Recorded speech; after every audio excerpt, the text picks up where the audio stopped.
Hi, everyone. Happy Freya. Welcome to episode 20. Aloha, by the way. We should say aloha. I have a very special guest, Mahalia. I love your name, by the way. It's like such a cool name. So, yeah, and before we get started, I just want Mahalia to showcase just her shirt that she's wearing today because it's so freaking awesome. It's the Wonder Woman symbol. There you go. There you go. And we talked about superpower, right? So what's your superpower, girl? Pearls of wisdom. Boom. Wisdom. Boom. Right there. Oh, that's so awesome. Thank you. Thank you. So for those of you listening in, Mahalia is the founder of Brain Bliss. I will put a link in the description so you can connect with her website. It's totally interstellar. It's out of this world.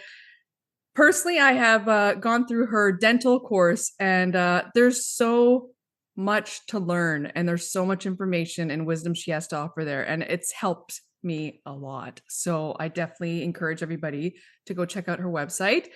And we said a galactic scientist, Lyran Conduit, which we're going to get into today. Like, we're going to get into some really fascinating topics and jump into Mahalia's hero journey as well.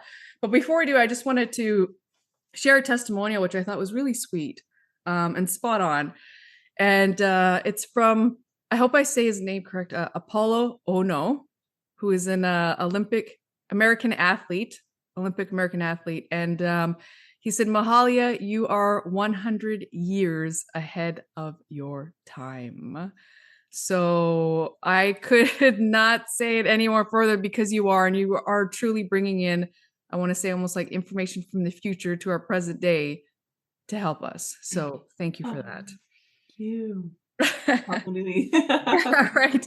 I wanted to know if we could just jump into your hero's journey, because you've been through a lot in the past. I mean, we're talking about, you had multiple head concussions, correct? You were labeled with PTSD and anxiety and short-term memory loss and all of this. And it's like, it sounded like it kept piling on. And then there was a turning point or something, and you just switched all that. So if you could kind of go into your own hero's journey on how you transformed that, because that's pretty powerful.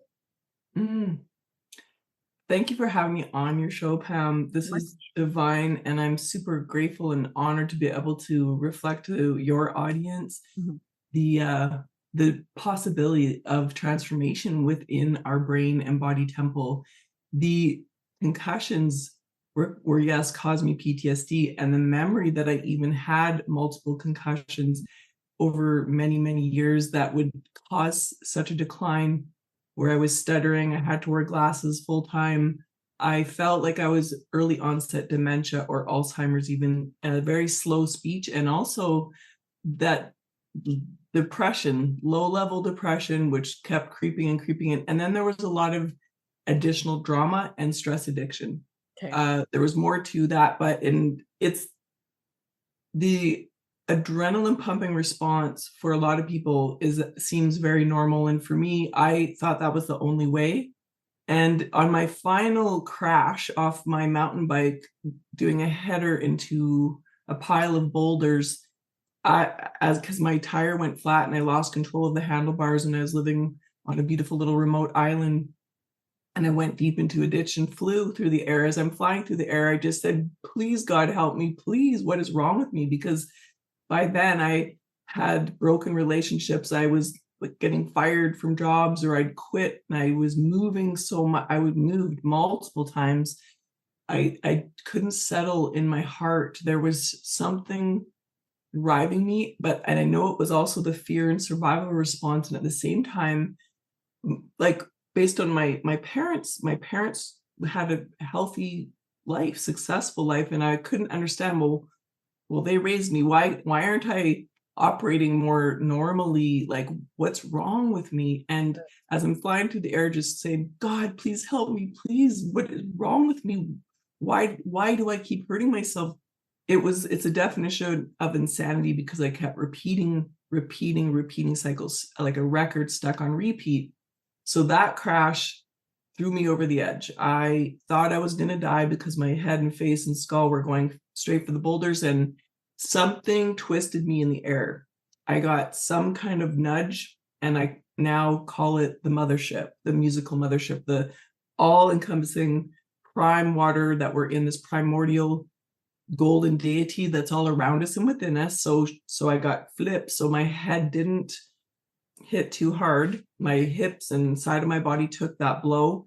And in that ditch, I was, lying there covered in grass, just like looking up at the sky, just stars and sparkles, and what is going to happen now. Like, either I got to save my life now. There is either I'm done, or I dig deeper into prayer, like into listening, into what, like, help, where can help come?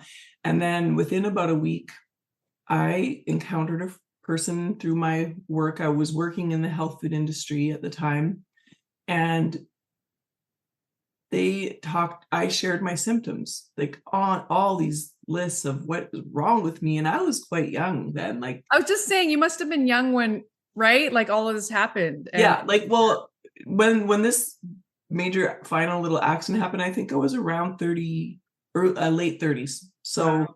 And is that right? Oh my gosh, there's just so, and they told me about Dr. Swingle. He's a psychoneurophysiologist who I'd never heard of, known as a bloodless brain surgeon. And he said, the first for me. Pardon?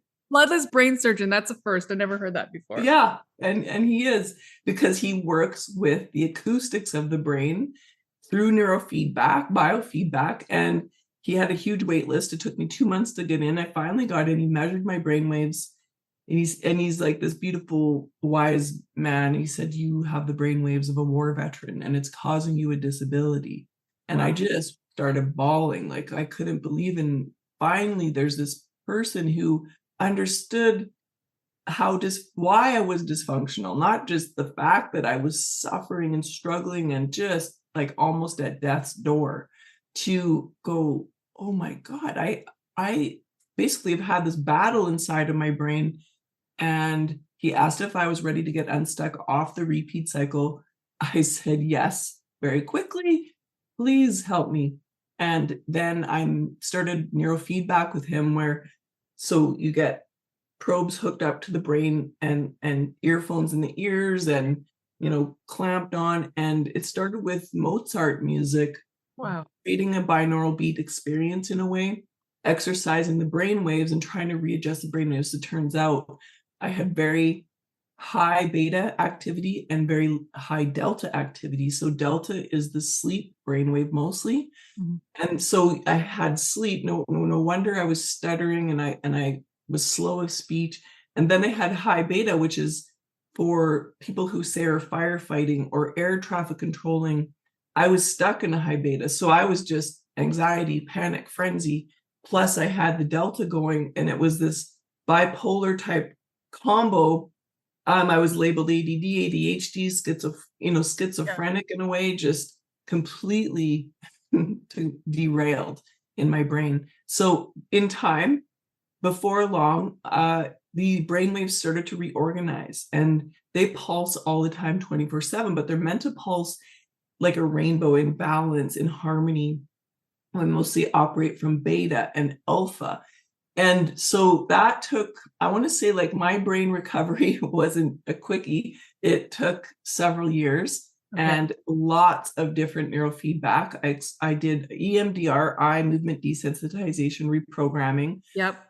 The lens, low enneographic neural stimulation, which I love for highly, highly sensitive people, because from that much trauma, concussion, head injury, not only that, I was bullied as a child, and all that, the layers of being bullied were stuck inside of me, to the being like misunderstood because of being so highly sensitive. And then you add being totally head injured dysfunctional to that, and it's a really, really rough recipe. So from that, lens helps get through the strong helmet of survival for those who are extra highly sensitive. I love it.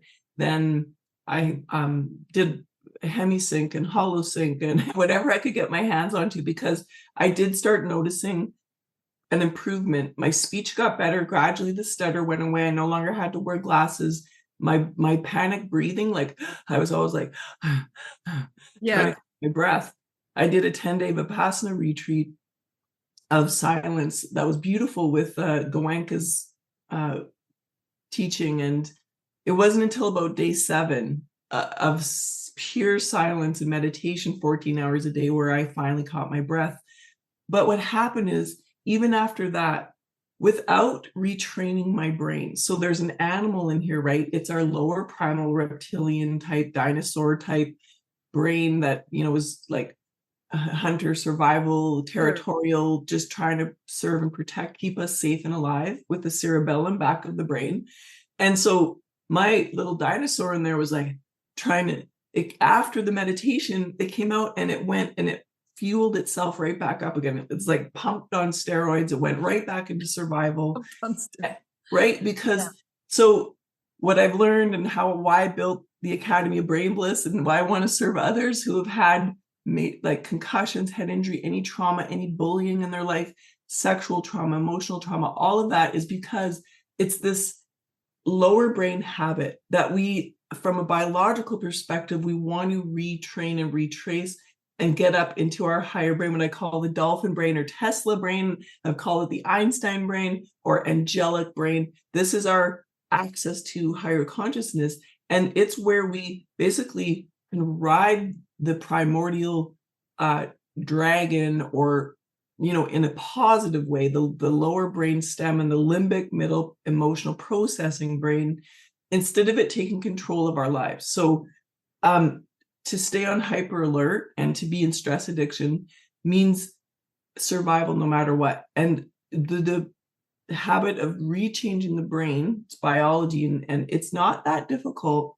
So but it, you know, I took years and years to study and research and regain control of mine, and it's about 99% there.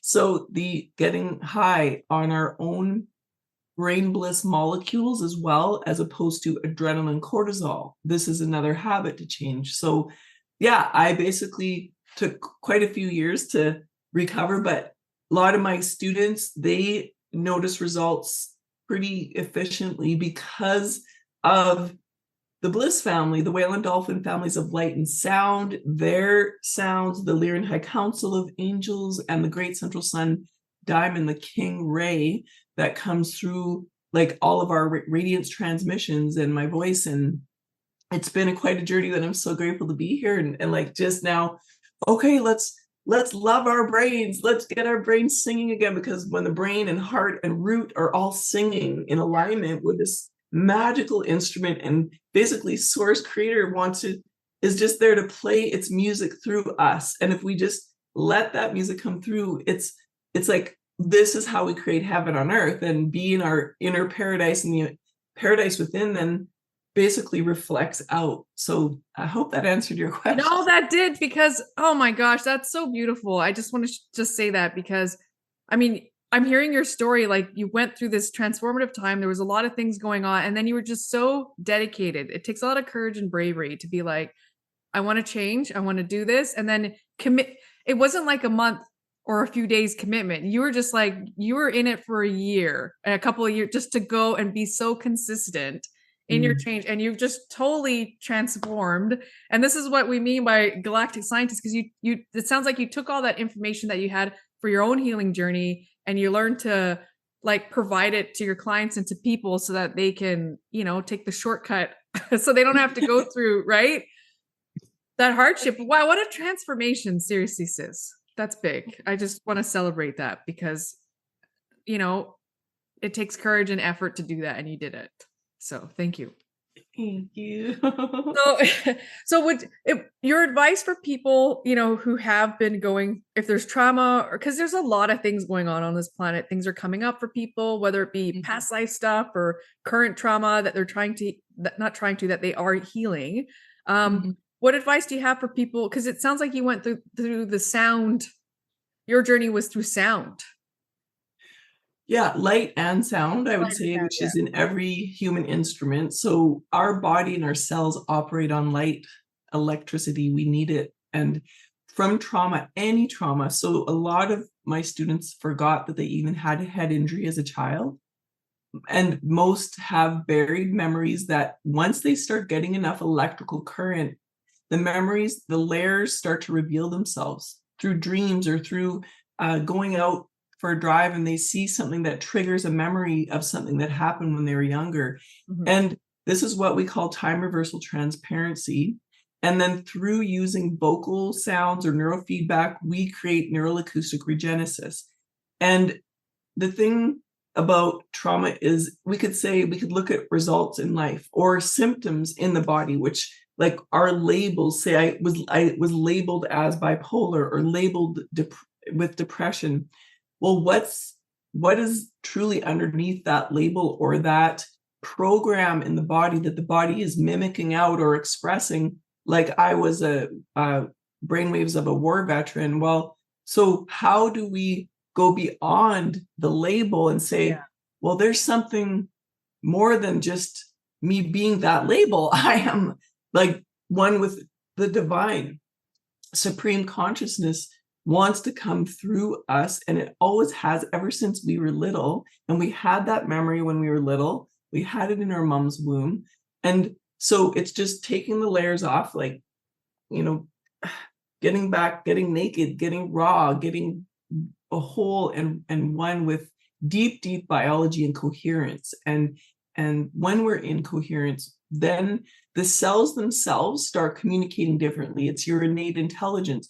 As the cells communicate differently, then there's going to be more electrical current, which allows a deeper healing, which allows those more memories to come up and for that recovery to take place. So as I pursued different neurofeedback techniques, they were all awesome. But what seemed to be missing is I still would attract some injuries. And it was odd. Like I thought, I'm spending all this money, I'm investing, I'm fixing myself. And yet there was this still something magnetizing more trauma. And I had to look deeper. And turns out I had gotten enough voltage that I ended up going to Maui, and I was on this beautiful remote beach, and I was guided to go in the water and sunk under the water. And that's when I heard the angelic sounds of the humpback whales singing. And their song just took over my body. It was sheer rapture. It was extraordinary. And I just kept going underwater, wanting it, drinking it in, like, and it sounded like an ancient piano playing down there. And I just get shivers thinking of it. It's amazing. So seemed like after that is when something broke off my system. And what I call it is the shadow frequency, or if in my book, I call it oboe, shadow and mask frequency. So we've heard it before. It's in psychological terms or, mythical terms. And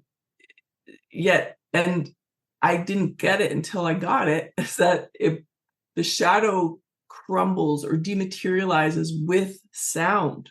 So it was, Tesla who said frequency, energy, vibration is the laws of the universe.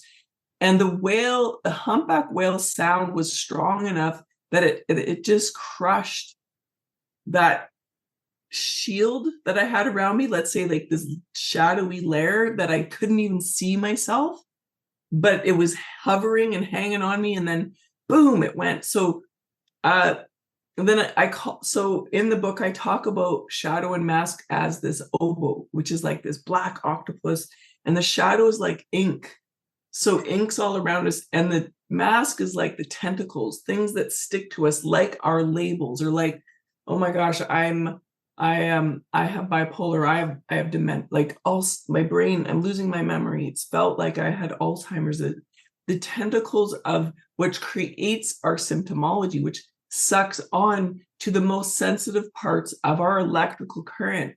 So say depression It has to do with the suction of electrical current from a particular area of my brain. And also my sphenoid bone isn't free to be its butterfly self, dragonfly wing self. Then I got to look at, well, how do I free the butterfly? How do I free my sphenoid so I'm not in that symptomology? I'm not in the tentacle, the suction of my electrical current. So unwrapping all that with the beautiful humpback whale tones has to do with delta frequency. So deep, deep, deep tones into what we call like that shadow, to crush it, to dematerialize it.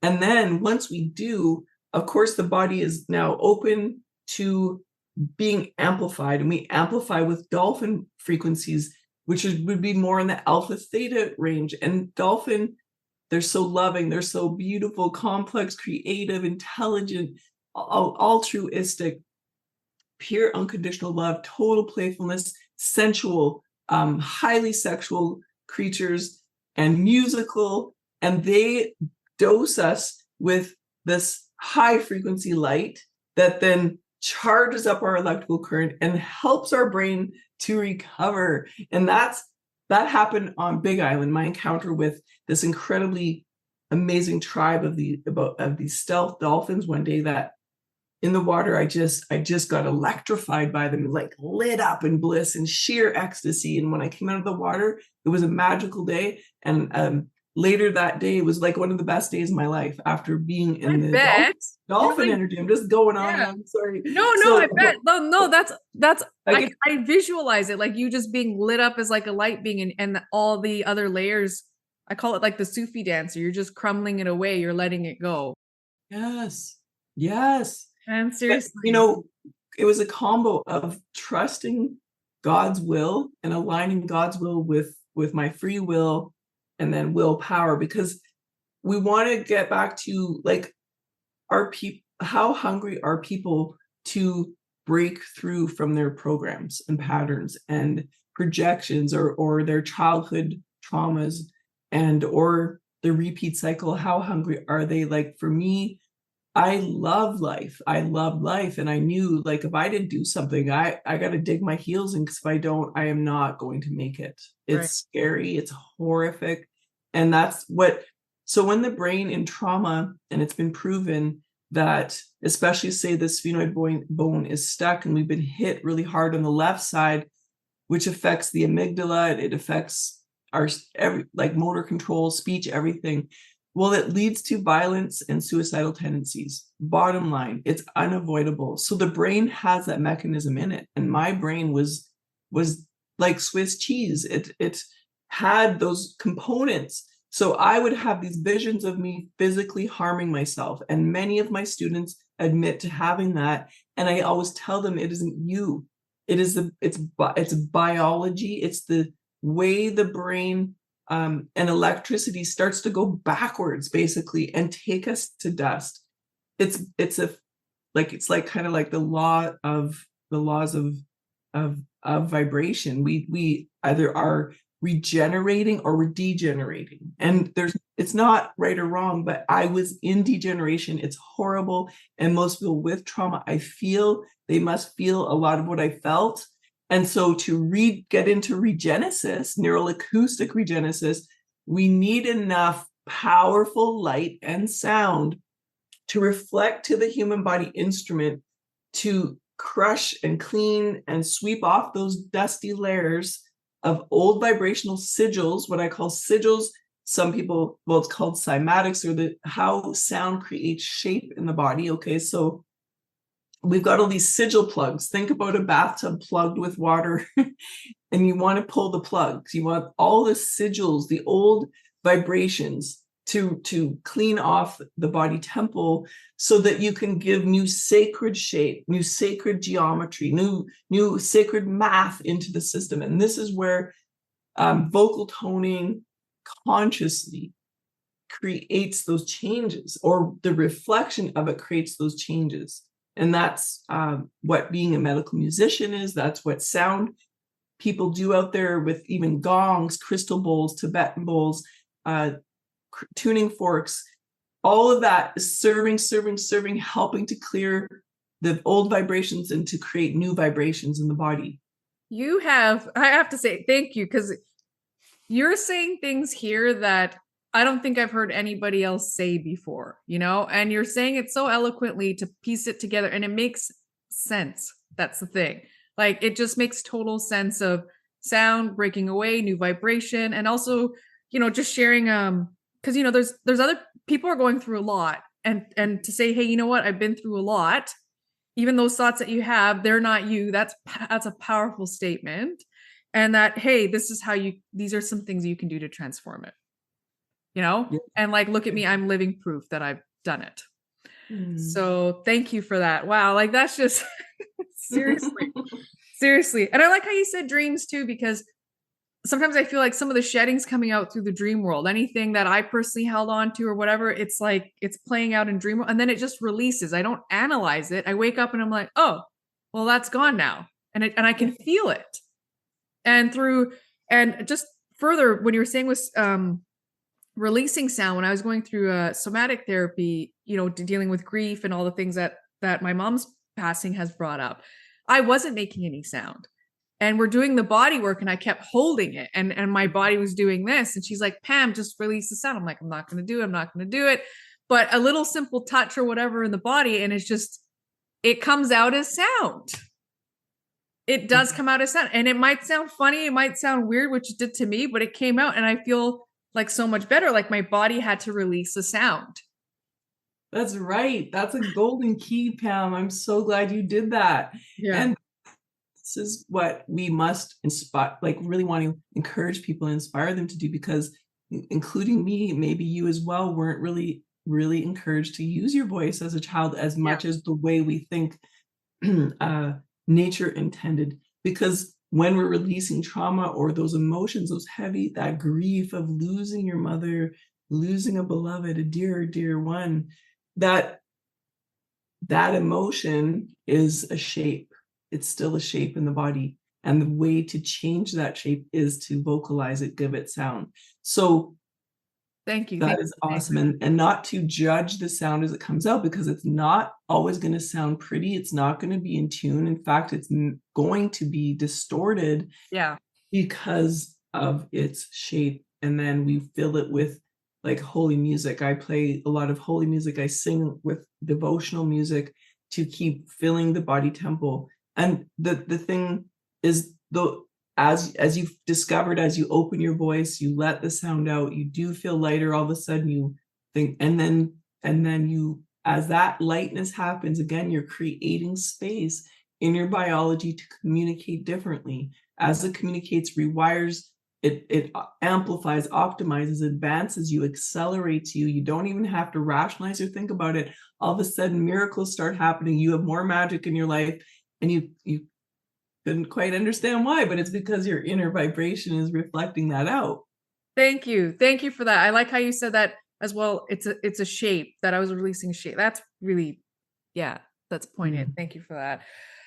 And for those, we're going to hear a bit of Mahalia's voice today, I hope, later. But before we get into that, because it is divine, can you talk to us about how you discovered that you were a conduit for the Lyran constellation, and how that kind of came about, your discovery in that light language? And we'll get into later what light language is.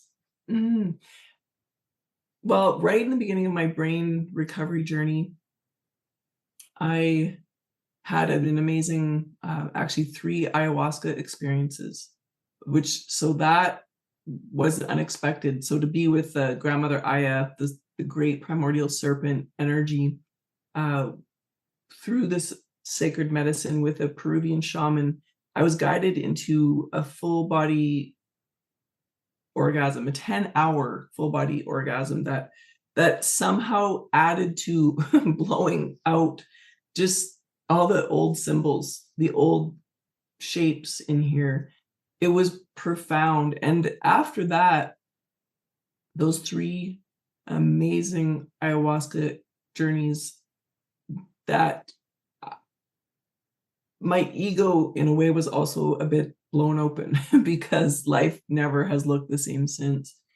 And to look through or from the bigger eye here, so the third ventricle, pineal gland, pituitary, hypothalamus, thalamus, to see through DMT, the spirit molecule, 3 to 5 feet out of us, to connect with theta brainwave, to be in that zone, actually started to feel most natural and normal to me. And it took some practice and training, but what happened is, as that opened, then these people came into my life, and I want to say 6 of them. There was 6 over about a span of a year, who they were either medical intuitives, or they were psychics, or they were random body workers. They just appeared in my life, and they all said to me, you have this team, this family of these big white beings around you. So it wasn't just one, it was 6 of them. And every time one new person would say this, I was still kind of oblivious to, I didn't get what they meant. I couldn't see these tall white beings. So Lyrans from Lyra, they are heavenly angels. They are tall like trees. They have long arms and really beautiful, long, sensual fingers, with diamond dust on the tips of them, that they're just so elegant, and they're highly acoustic, highly sensual, and they're right next to basically the Atma, the gateway to the Great Central Sun portal, which would be like going through a major event horizon into the reversal to Garden of Eden, the heavenly realms, the highest octave of creation, connected with Mahalia, cow, all encompassing, all fountaining cow, goddess of pure eternal water for all of humanity, all of this planet, and all of our universes. Anyways, the Lyrans, they're after those 6 encounters, I end up in Arizona, and I'm like, okay. So then I started having memories of when I was a child. I would go up on this beautiful little hill behind our house to go pick purple crocuses for my mom and my grandma, little bouquets. I was just a little girl. Yeah. And I remember always being really alert and in tune with nature, with the environment around me, and almost these little whispers. And I know now it was the Lyrans. They were there since I was born. And it turns out through reading that my mom knew about them, and they'd, in a way, almost asked my mom permission. And I recognize that people who connect with their star nation or their star families, it's either they get taken there or the star family comes here. It seems like everyone has an amazingly different experience, as I'm sure you've heard, Pam. So in my experience, I didn't really go anywhere, but in a way, when we connect with the multidimensional realm, when we go galactic, we're all of it anyway. So I could say, well, I'm also connected, and you are also connected with the Pleiadians, the Lemurians, the beings from Atlantis, the Lyrans. So turns out I just had my portals opened, the multidimensional realm opened so much that they then interfaced with me as a child. They were apparently with me all my journey, and then now, through being in Arizona and meeting some other galactics, Arcturian galactics, in fact, who were able to answer questions for me, because I was starting to notice the Lyrans were coming into my sessions. They're helping people. They were giving what I would call a sonic surgery or remote surgery with what I call their ultrasonic instruments. So these incredibly delicate, incredibly acoustic, tender, sensual fingers of theirs, like little instruments. And so these Arcturian hybrids were able to answer these questions of mine. One, for example, is, why is it that after I would do a transmission with someone, that they would reach out even 6 months down the road, and that's when they would be having more miracles? Why was it this magical 6-month number? And so I was told it's because, well, the Lyran frequency is so refined. It's like a selenite crystal, and selenite crystal is known as bone building crystal. The Lyrans go deep through all layers of past life sigils, past life symbols, memories, right to the diamond core of our DNA, right to the purest of light, because the fine nature of the selenite is able, they're able to do that. It's beautiful. And so then, but it takes the human body in 3D construct to catch up with the level of light that is, and that level of support and transformation, that by 6 months, they all of a sudden were like, "Ooh, wow, that this makes is so sense. fun." That makes Like, sense. wow. Yeah. Yeah. So and then now I just can think of them and close my eyes, and there they are, and they are coming to Earth more through other I'm beings. noticing that. Yeah, like they're really Yes. making their presence known right now because I've had interviewed like 3 in a row. Three, like it's like even my friends are like, wow, the Lyrans are really coming through because I just keep bumping into them and meeting them, and I'm like, yeah, it's they're really called right now for work Yes. on this Yeah. planet. And the Lyra constellation, it is an instrument, so it is sound. That's right. The lyre. The lyre. Like, and all, they're very like harp, like heavenly harps in a way. And I heard someone said, one of my students said the Elvis was a Lyran. Yeah, So, right? Probably, right? man. We shake those hips and get it out. Yeah. Yeah. So, and there's something about like singing, dancing, music, like moving the body, having fun, being in the bliss like the dolphins, and really to let go of trauma. It can seem daunting. To rebuild the brain can seem like a major process. However, now, because the Schumann resonance is speeded up, because our photons are spinning stronger and brighter, our neutrinos are like flipping and flopping and dancing and flying, we can transform a lot more efficiently now. People don't have to like go for years like I did. I'm noticing that. Yeah, that something seems to be accelerating. Yeah. Yeah. Yeah. It's great. It's No, that exciting. is great. But you're one of the pioneers. So because you went through that experience, you also met like all these magical beings, I like to call them, and then you learned, and then now you're sharing that with the world. So that was definitely seems part of your journey there. Mhm. The Lyran heart, can you go into that? Because it sounds like we chatted about that before, and it sounds really I would Mm, just love the audience to hear that. Your thank perspective you. on that, yeah. Ah, yeah. So we have our thymus gland, which is the seat of our, some say the seat of our soul, the high heart, thymus gland connected to the big heart here, which is part of the endocrine system. Yet below that is our xiphoid process, just where the bottom of the sternum bone and rib cage. Now, the reason I discovered, and I call it the Lyran heart, is because of its delicate nature.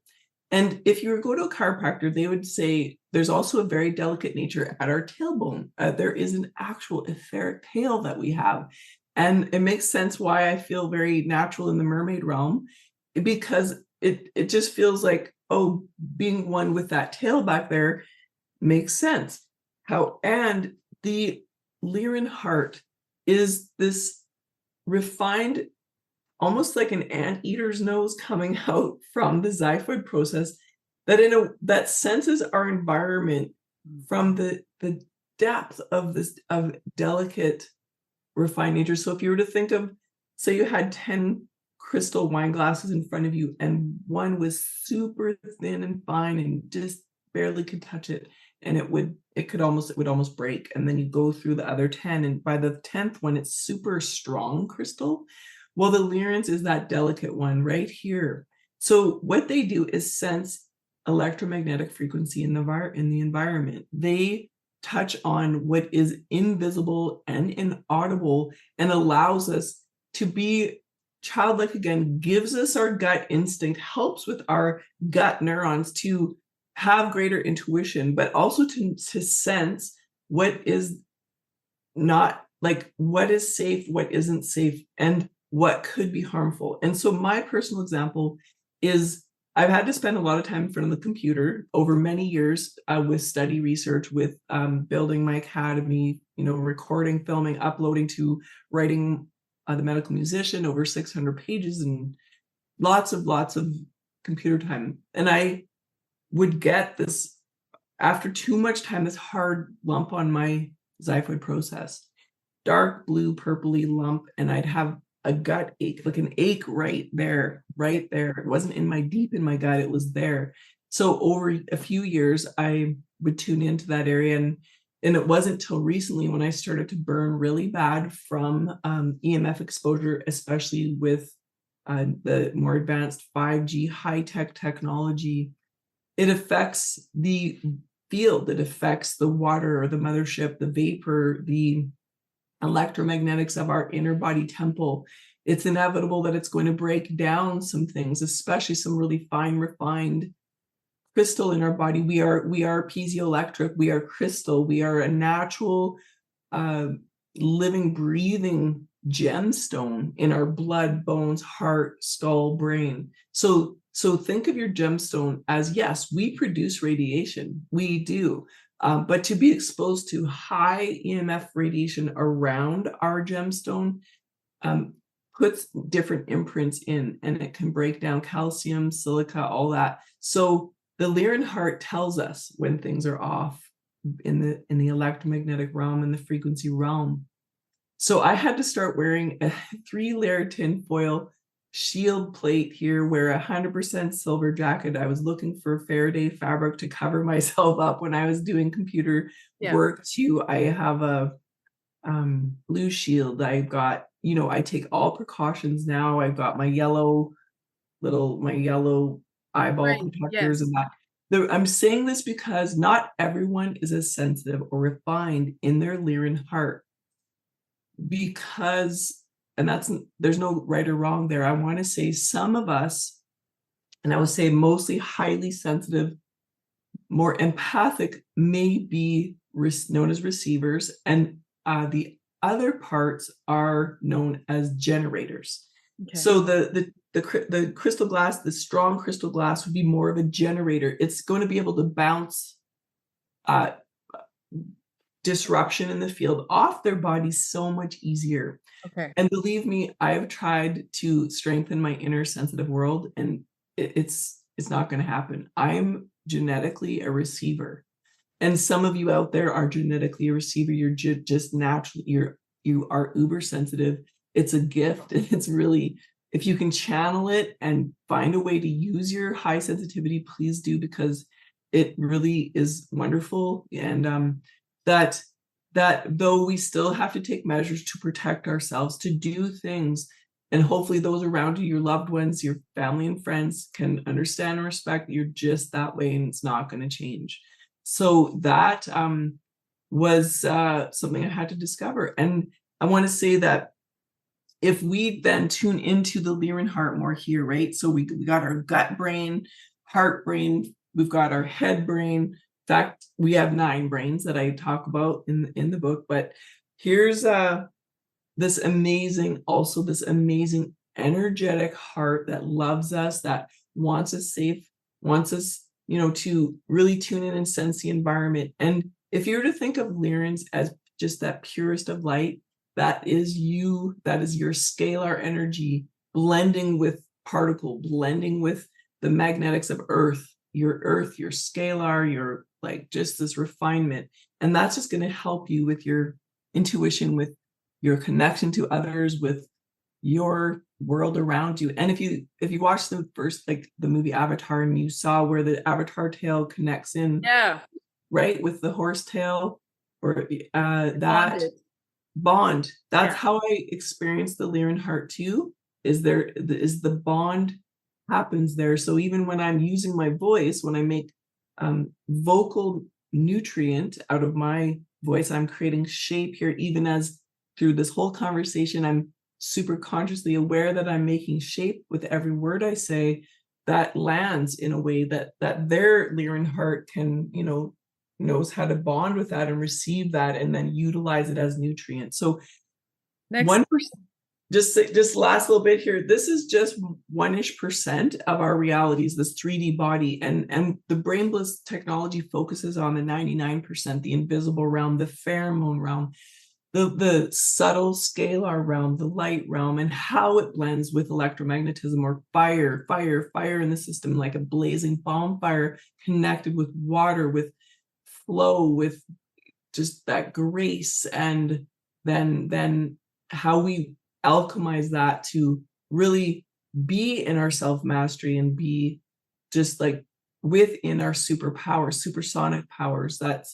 everyone's birthright, and it's in our vocals, it's in our body temple, it's in this instrument. And that's yeah, did I answer your question? No, you did. No, you did. And I like you said inner fire, because I mean, even lately I felt like I just been shedding off different realities and different things that no longer belong to me. And I felt like my body was literally on fire, eczema flare-ups and things that I had to go through.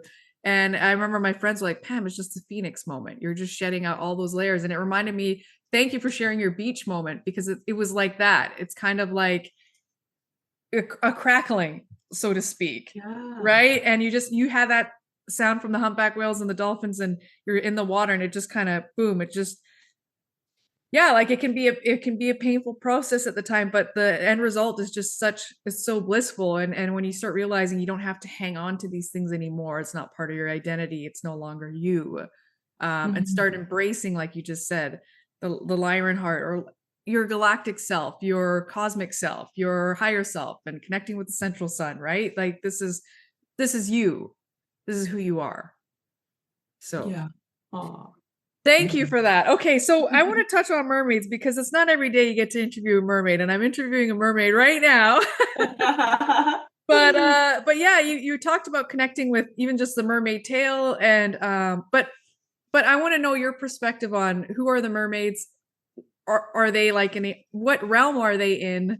And there's sirens as well, and you know, it's different types. But yeah, if you could touch on that. You should see Mahalia's pictures, everybody. Go online, go on her website. It's like this cosmic being, and totally, like, you're just so bold and beautiful. So go for it. Oh gosh. I love you, Pam. Thank you for finding me and introducing this work to the world, to your world.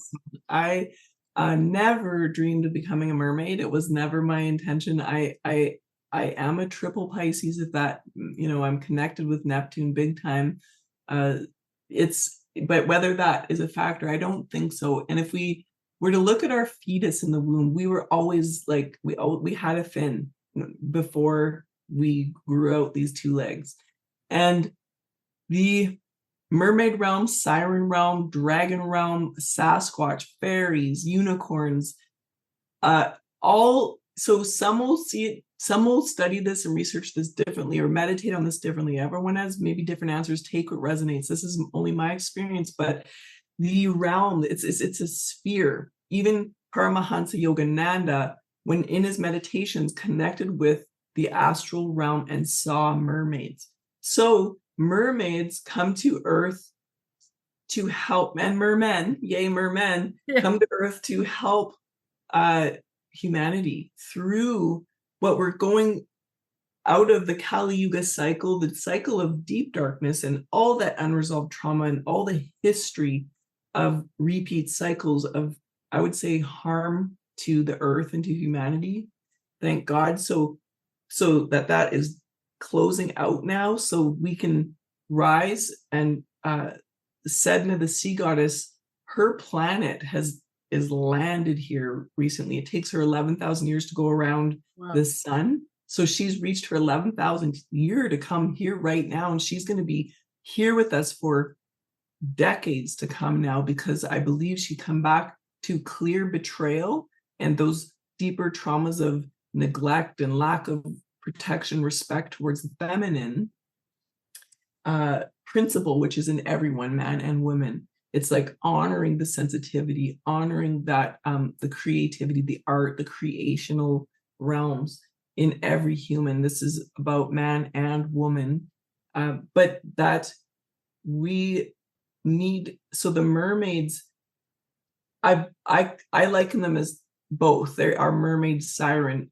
Mermaids sound and sing. Now, if we were to look on Wikipedia, it looks very negative about mermaids and that we're seductresses, or we're that's the stuff that the sirens too, you know, the sound lures you in, it crashes the ships and all of that. Terror, just told. That's a reversal. Okay. I want to reverse it right now and say, who wrote that? Because my experience with mermaids, and I've met beautiful many mermaids from that are appearing on this planet, plus where I live, right? I live at Mermaid Cove on Rainbow Drive, and there are lake mermaids in here before I even moved here, there was these beautiful humans who would take honey milk or these little like food down and leave it beside the lake for the lake mermaids, because we so we are like, we're not the ego of they really kind of egoless, more innocent. Think about like the innocent of a child or dolphins, and there's this passion to see paradise on earth. That to me is what a mermaid siren is. It's not a passion to seduce anyone or anything, or it's to protect, in fact. Like, my masculine energy has been super strong my whole life. And there's this like Wonder Woman energy to right. bring paradise, just simply bring paradise. So how do we know that a mermaid siren, say there were sailors going out to sea, and the mermaids, because of their ability with X-ray vision, just like the dolphins have, I can see things from 1,000 miles away across the other side of the world with the dolphin vision up here, mermaid vision. So we can see things in the future. Crazy. And people may not believe this, but I, with a male friend of mine, predicted what the the score would be for the Canadian junior hockey championship. Yeah. It's going to be 3-2 in overtime, and that was that was just when the first inning was starting. But my point being, and I don't use this as a game. I don't like go and no, you're trying I don't go to Vegas and gamble with it. It's not, but it's more like, okay, think about mermaids with such passion to protect all sea life. We need whales because whales offset more carbon than all the trees on Earth. So protect all whales. I'm in 3D body that I want to breathe. I want our trees to be honored and protected, especially our old growth. I want all whales to be honored and protected. They are like our old growth trees, only times a million godzillion, because they're giving us incredibly fresh air through their pluming, their digestive process. And so the sirens sounded out, I believe, back then to protect those sailors from dangerous seas, because the seas are going to be dangerous, but there was a major storm coming. The mermaid realm, the dolphin vision could see that. They would sing like, stop, do not go out to sea, because it is not safe. Come home. See, you flipped it. Now you totally flipped that narrative, because I didn't see that. I didn't hear that perspective, but today I just heard it from a protective way.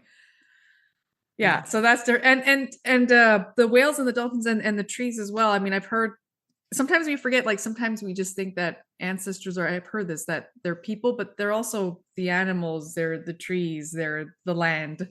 Yeah. That also hold karma, and they hold memories. That's right. And wisdom. Well, so the whale families, they hold the rose records. They are one with the Akash, the hall, some call it the halls of Amenti, different names. I call it the rose records. So think of what rose represents as unconditional love, this beautiful, or like the most divine flower, and the fragrance of it carries everything in the heart of the rose. And so whales are like the heart of Mother Earth, her crystal core. They sing through the oceans to keep her crystal core happy, her wisdom creating all of life here. It's like this paradise wouldn't be without the Mother Earth's crystal core singing in resonance with that unconditional love. So the whales help sing for that, protect for that, and carry the records of our ancestry. And we can look to whales for such of their wisdom. And so, like, as a mermaid, to swim and be with the whale wisdom and be next to their glorious big eyes and their big heart, like a blue whale's heart is up to 500 pounds. Like, that's the biggest heart in the world. Gorgeous. So I was like, everyone just have a whale heart. Like, love your neighbors, love the community, love, connect. Get out of the chitter chatter of the negative thinking, this shrunken, like sunken treasure that gets trapped in the brain through complaining and judging and projecting and creating stories and lies, like dishonesty about the power of this human body instrument when it connects with the ocean of devotion, when it connects with these beautiful beings. So mermaids, mermen, we are here to like, we love all of nature. We want to protect all of nature. We like, it took me a while to, like, even when I didn't know I was going to become a mermaid, or that I even was going to be wearing a mermaid tail swimming in the tropical ocean next to big gorgeous sea turtles. Yeah. Like, there I am flipping with a beautiful tail with next to another mermaid Viana. And then crazy thing, I came back and living in British Columbia in White Rock at the time. There's ocean there I would never normally swim in. For one, like, I love ice plunges. I love cold showers and icy showers after a hot bath, but I wouldn't normally go into our cold Pacific Ocean in like fall or early spring, especially. But there I was for 21 days, the 21-day keyword. I was every morning waking out of my bed by spirit, go, get in that ocean. There I am, I'm running down, flipping and flopping in seaweed and just like belly flopping and swimming through. And it's like, I was energetically forming some energetic tail, like energetic mermaid energy that happened after I swam with it, with a tail on, a fabric tail, yes, with a mono fin, but still, that's, to me, it's the same, it's real. And then I get to Arizona and a friend had already made me a crown, like a beautiful pearly shell crown that I. So it started showing up in your physical reality. Yeah. So, but when we think of the astral realm, please think about it as this golden sphere, this home, like this heavenly home, like it's all musical, where and it's kind of massive. It's way bigger than this earth. Like it's beautiful. That this is where the consciousness of mermaids, merman, dragons, beautiful yetis. Like, I love Chewbacca. I always did as a kid. I love Yoda. We could think of those kind of beings and like ET. So, but being a galactic now and being mermaid here and doing all that, like, I now encounter more galactics, which I love, because we get to talk about our true archangel experiences. My encounters with Melchizedek, Metatron, Michael have been extraordinary. And now because of more Lyrans and Pleiadians appearing in their human form, I'm able to like have these conversations where I don't feel so alone anymore and so different. But the connection to like hearing other people's stories with archangels is phenomenal. And so I love water, and I hope every human starts to love their water, the water of their bodies and the water all around them, what I call the musical mothership, because it's where sacred geometry is. It's like, if you knew you were speaking out geometry into the water around you and within you, and it was going to bounce back to you, wouldn't you want to make the geometry special or beautiful or significant? Wouldn't you want it to plant in someone, in a way that uplifts, like in a way that just helps their orchestra sing, more whole? Because we're meant to be healthy, youthful, vibrant, energized. Like, we're meant to dance with our immortal selves, just like jellyfish and mermaids. Were part jelly. We were part, like, there's this immortal, eternal nature that comes through that it's really fun. It's great. And the other thing I want to say, just to add, we look at the pi ratio. So mermaids connect with the Fibonacci spiral that is all of creation, all of life. And again, getting back to that protective realm of like really wanting to help sailors. Right. It's when we sound or sing, and I was mentioning, like, I should have mentioned this earlier, maybe you're going to bring this up. This is the cover of the book. This is the cover of Mahalia's book coming up, ladies and gents. So there you go. I mean, it's beautiful and it's stunning, the cover. Let's see the title again. Yeah, the medical musician. There you go. Yeah, retune the symphony of your biology with the keys of creation. There you go. And so we talk about especially like how we make sound through our inner pyramid. So we have this etheric triangle here that is made of mother of pearl. So mother of pearl blends with the rose radiance that creates more of that unconditional love energy. And but if we are swirling in life and we want to regenerate as opposed to degenerate, we got to connect with the vortex or energy that is like more shakti, more flow, more liquefaction as opposed to solidity. And Okay. our history has been based on solidity, solid form, Right. things appearing right like hard and almost boxed in at times, which has taught us it's been wonderful in many ways.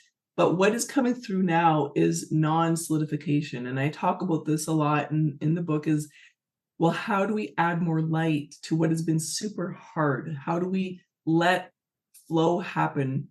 And how do we use our voice as an instrument to recover with and also start to liquefy reality in a way that creates more balance?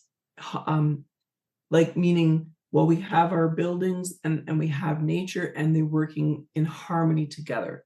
Okay. Like all natural technologies coming together where we are self-sustaining. It's not like this panic, oh my gosh, we're a sunken ship because of the damage we've done. The technology is already in place to transform quite efficiently, quite effortlessly, and easily, hopefully, mostly just to go to that balance, go to the dance. Okay. So we're just wrapping up here, and we're wrapping up because a little bit of an emergency kind of came through, and we kind of had to cut this interview short. But maybe we'll continue it later. But I would love to finish with Mahalia. Just if you could explain what light language is, and if you have any messages you would like to give, sending us off today on this podcast, that would be great.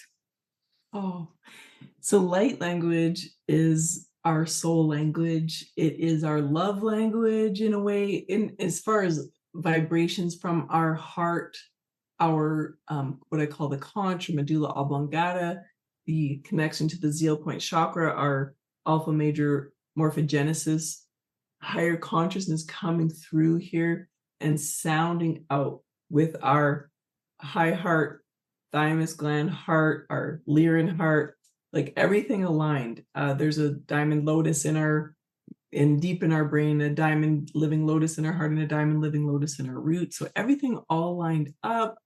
And then, so if we were to say, well, the Lyrans have a language, but it's not English or it's not French or Russian, it's this other language that has to do with feeling as opposed to thinking language. So we don't need to necessarily translate it in our head, or we could look to even indigenous cultures who spoke from their heart, and maybe they had a low amount of alphabet or consonants in their language, yet like if we look at the Hawaiian language, it's so beautiful to say aloha means the breath of life, but it's a feeling language. So when you hear aloha, you can almost melt into it, right? Yes. So in my experience, as my light language started to come out, or soul, SOL is like sun language, or soul, SOUL language. I like it. I put it all together in one big, basically pot to transmit this chalice of where it's coming from through the multidimensional realm, connected with the Lyran High Council of Angels, the Bliss family, our soul, the human body instrument temple. It's this feeling, this deep feeling of recognition that of something greater, of supreme consciousness. And in that we feel the beauty so profoundly and deeply that it then just basically comes out of us to transmit to those around, and whether how they receive that. What's cool about this light language is that there's really it bypasses the ego or the construct of the reptilian limbic processing system, because it's coming from the heart. It's feeling. So I hope that helped you make sense. Jamie Price is incredible at teaching people to open up to their light language and how it works, because it's not just vocal. Some also can translate their own light language. So I'm able to translate mine, or you, for example, Pam, could maybe translate mine or someone else's. It's interesting how that works. And I know that, so mine has intention, and it's good to let it have intention when it's coming from that feeling. Right. Light language also can come in art, in drawn, right. Symbols. There is beautiful. I love the symbols. And also in hand mudras, shapes, the way, so my hands go, and organically, when I was doing whale and dolphin tones, one day during class, all of a sudden the soul language started coming out, and it came on quite quickly several years ago. Just took me a bit to get used to and trust it. Yeah. And then gradually my hands started coming into play, and what the hands are doing is dancing with space, water, dancing with energy, the elements, and reforming octaves, overtones, and to live in the performance of this higher symphonic resonance. So there we go. We can do light language, soul language with our fingers. And so some students of mine, theirs has come naturally and organically just by reflecting with me in some of the programs, even just beautiful. And it's fun, it's light, it's so yay. You don't have to know what galactic nation you're from or who you are. You can just speak. Some may call it speaking in tongues, right? But primordial language, when we start to, yes, connect with the fire inside, connect with the water, all of the elements, we speak from that place. We are speaking, it's like God's language there, because then there's no division between cities, countries, nations. There isn't. We are all one if we're speaking God's heart. It's a unity concept. Zan jam kiwa et oe mi it ukuma nan yara kits dat siara kajawe mo oto nan yara we kiamahamu zan jutos yetot siara wa amhawe kutua ira neatsato e kyoto Minano akio hei otonanya wataratsi aweto ohu danran kotamahiu. Come on now, that's beautiful. That was it. That's what a way to end the podcast, right? It's just with that message. Come on. Thank you, Mahalia, for so much for being on the show today. I really appreciate you, all the wisdom and bravery that you bring, and courage, and just transformation. And thank you for being such a galactic facilitator here on Earth, for helping people find and retune and connect back with that higher self. So thank you for that. And if you could just hold your book cover up one more time. When is that coming out? Officially this May 17th on Amazon, and it will be in an audio version at some point this year. So yeah, the medical musician, it's all really about recovering from brain trauma and body trauma with the brain bliss science, as well as really people recognizing that they are a medical musician. Their voice as a superpower. It's awesome too, because you'll connect with the intelligence and the sounds of the humpback whales and the sounds of the beautiful dolphins and the keys of creation. So yeah. Thank you so much. Seriously, from the bottom of my heart, thank you for the extension to the Lyran constellation. Thank you for being here, the constellation, and being here and having your presence known here on Earth, because it's much needed. And yeah, no, that's good. Thank you so much. Well, I'm sure we'll chat soon and connect again. Aloha. Pam, I just have to say, I love your last name. Oh, yes. gorgeous. So sing, baby, sing. Oh, thank you. I will. I know I get that quite a bit, and I think I should, so I will. But yeah, thank you. I love you lots, sis. I love you, sis. I love you. Aloha to you and everyone. Mahalo nui loa. Ah, there you go. Nice. Okay, hang on. Ha ha ha.